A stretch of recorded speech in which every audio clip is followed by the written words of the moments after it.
За би ерөнхий сайдаас нэг асуулт асууя. Та их хурлын гишүүн энх хоёрыг хууль зүйн дотоод хэргийн сайдаар томилохдоо Монгол Улсын засгийн газрын хууль, за ерөнхийлөгчийн тухай хуулийг заасан процессыг жоохон алгасаад тэгээ хэвлэлийн хурлаар томилсныг зарласан. За миний ойлгосноор бол Мөнхбаатар сайдад бол чөлөөлөх шийдвэрийг бол урьдчилж ярилцаагүйгээр ингээд шийдвэр гаргасан байна. За энийг бол зарим судлаачид бол төрийн ёс зүйн харилцаа алдагдаж байна гэд бас шүүмжилсэн байсан.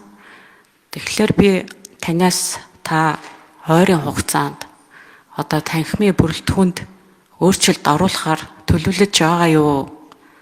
Хэрвээ төлөвлөж байгаа бол одоо энэ цаашдаа энэ жишгээрээ ингээд сайд нарыг томилгоо хийн гэсэн гэж ойлгож болох уу?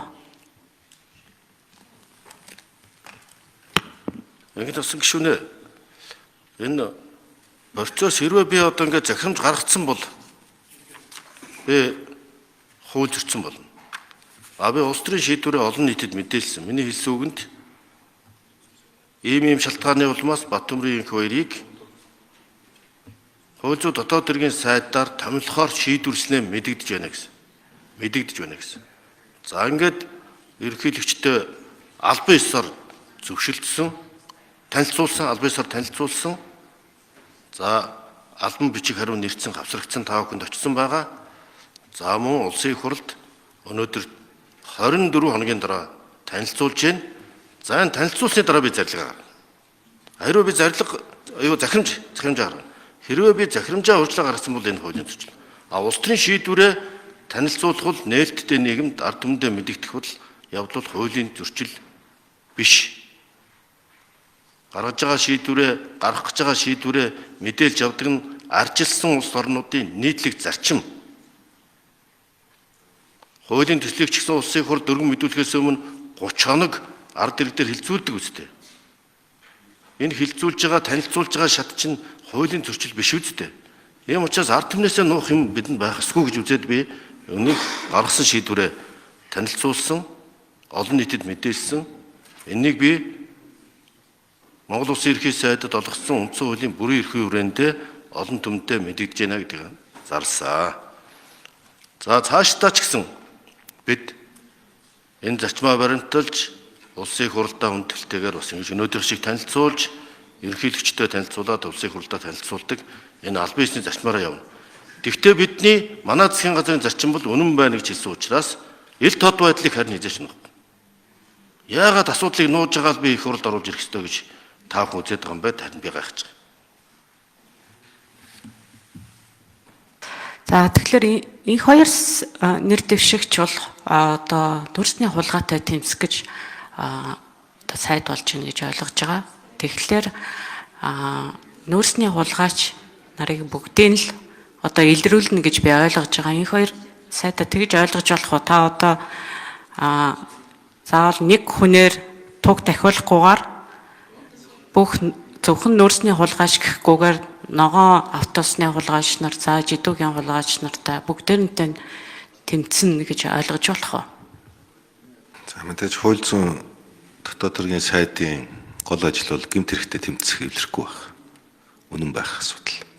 Өөрөө мөрдөн шалгадаг итгэхэд биш. Хүмүүс болохоор ингэж ойлгоод байгаа шүү. Ингээд өмнө хууль зүйн сайд байхдаа энэ асуудлаа ярьж явахгүй байсан гэж яриад байгаа юм. Би Монгол Улсын их хурлаас байгуулагдсан хянан шалгах төр хорооныхоо хүрээнд зохион байгуулсан нотлох хуримтыг шинжилэн судлах сонсголт дээр нэгэнт ил болсон нотлох хуримтууд яриад байгаа шүү. Энэ асуудлууд засгийн газрын гишүүн хууль зүйн дотоод хэргийн сайдын хувьд ярьж ирсэн асуудал биш байхгүй. Би Монгол Улсын их хурл дээр яригадаад их хурлын тогтоол гарцсан. Хууль бус байсан гэдгийг нотлоод тогтоол гарцсан. Тэр баримтуудыг л яриад байгаа байхгүй. Тийм учраас би дахин хэлээд байгаа. Бид ялагдахгүй гэдэг. За яг хэдэн хүнийг шоронд хийснээр нүүрсний хулгайтай хийх тэмцлийг чи үр дүн хэмжих вэ гэж. Ер нь гэмт хэргийн асуудлыг санал хураалтаар тоогоор хэмждэг. үр дүнгээр хэмждэг. За миний хувьд хөгжлийн банк бол нүүрсний сонсгол гэсэн 2 удаагийн том хэмжээний сонсголыг зохион байгуулснаар Монголын ард түмэн ялсан. Монгол улс ялсан. Яагаад тэгэхээр ямар хэмжээний цар хүрээтэй схемээр ямар хүмүүс энэ улс орныг тонон дээрэмдсэн бэ гэдгийг илчилсэн. Би мөрдөн шалгач биш байхгүй юу? Прокурор биш. Ард түмний төлөөлөгчийн гол үүрэг бол би ард түмэндээ үнж байсан. Тэгэхээр эцсийн ялагч нь бол та бид хамтдаа. Энэ Монголын ард түмний хамгийн дээд хүслэн бол шодрог хэсэг татах явдал байна. Энийг хүн болгон мэдж байгаа. Тэгэхээр намайг дарангуулагчлах гээд байна уу гэж. Одоо энэ дээд хүслэн болсон ард түмний хүсэл зоригийг хэрэгжүүлэх нь ардчилсан ёсны дээд шалгуур мөн. Хууль дээдлэхээс rule of law гэдэг энэ зарчим чи өнөөдөр Монголд хэрэгжихээ болцсон учраас алагчилж үүчлээд байгаа учраас ард түмэн энийг хүсэж шаардж байгаа. Үүний тулд бид бол үндсэн хуулийн нэмэлт өөрчлөлт хийгээд гинээр мөрөөдөж үндсэн хуулийн нэмэлт өөрчлөлт, хуулийн өөрчлөлтүүд хийсараад болчих юм байна гэж бодсон чинь яг гүйцэтгэх засаглал дээр ажиллаад ирээд үтсэн чинь энэ хуулиасаа гадна хувь хүний системийн шин чанартай авилгад Монголын төр сонгуулийн систем бүгд талаараа ялзрах ийм торгой ирмэгдэр хөдөрж. Ийм учраас энэ түүхэн эзэгтэй цаг үед Монголын заяа их гэж бидэнд доногдсон хувь томлон бол амь биеүл хайрлан тэмцэж айц байхгүй учраас авилга ашиг сонирхлын зөрчил байхгүй явж ирсэн учраас бид өнөөдөр энэ түүхэн үргээ гүйцэтгэх ёстой гэж ухамсарлаж гатуу тэмцэж эвлэрэхгүй шодрог ёсны төлөө тэмцэнэ гэдгээ илэрхийлж би энэ мэдээллийг хийж өнөөдрийн сайдыг томилуулах асуудыг ч оруулж байгаа. Ийм учраас энэ түүхэн эзэгтэй үед би өөрийгөө 34 дахь ерөнхий сайд гэж бодож байгаагийн хувьд биш. Монголын нийт ард түмний хүсэл эрмэлзэл болсон энэ үндсэн хуулийн нэмэлт өөрчлөлтөөр энэ баялагтай эзэн Монгол үндэсний баялагын сан энэ эрх мэдлийн хуваарлтын оновчтой тогтолцоог бүрдүүлэхийг мөрөөдөж тэмцсэний үрд энэ үндсэн хуулийн нэмэлт өөрчлөлтөө амь оруулах явдал бол амьдралд хэрэгжүүлэх явдал бол миний үлдээх нэгтгэх легаси өв байх ёстой. Түүнээсээ илүү чухал нь манай үндэсний аюулгүй байдлын эдийн засгийн тусгаар тогтнолын ард түмний хүсэл эрмэлзлийн дээд шаардлага болоод байгаа энэ олон жил шуугсан нүүрсний хулгай. Нүүрснийгээд нэрлэлсэн боловч энэ цаана баялагын хулгай.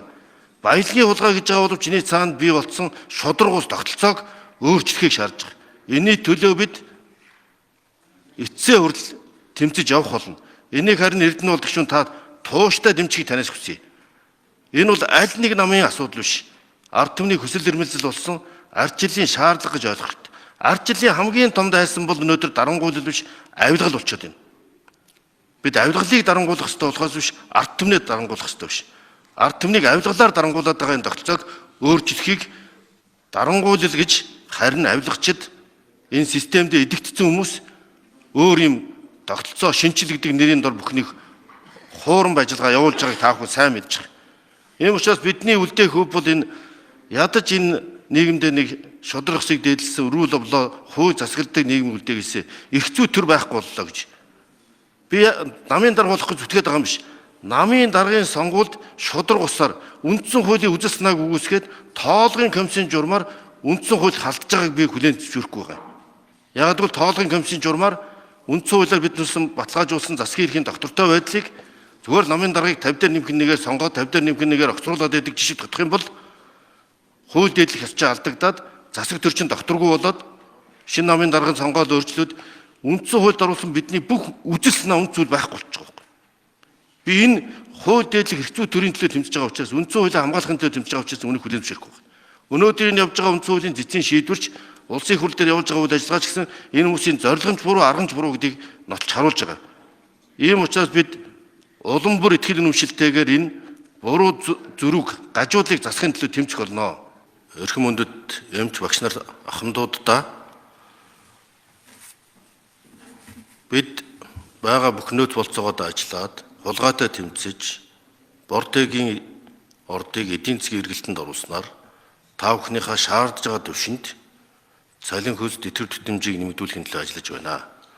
Үүний тулд улсын хурлаас бордгийн ордыг буюу 5 толгой ордод ашиглагдаагүй үлдсэн энэ ордыг эдийн засгийн эргэлтэнд оруулах тухай улсын хурлын тогтоолыг дэмжиж өгөхийг улсын хурлын эрхэм гишүүдээс хүсэж байна.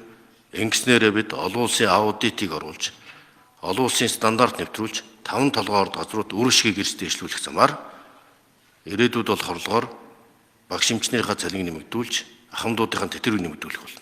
Нүүрснээ хулгайд тууштай тэмцэж байж энэ алдагдаад байгаа олон тэрбумын боломжийг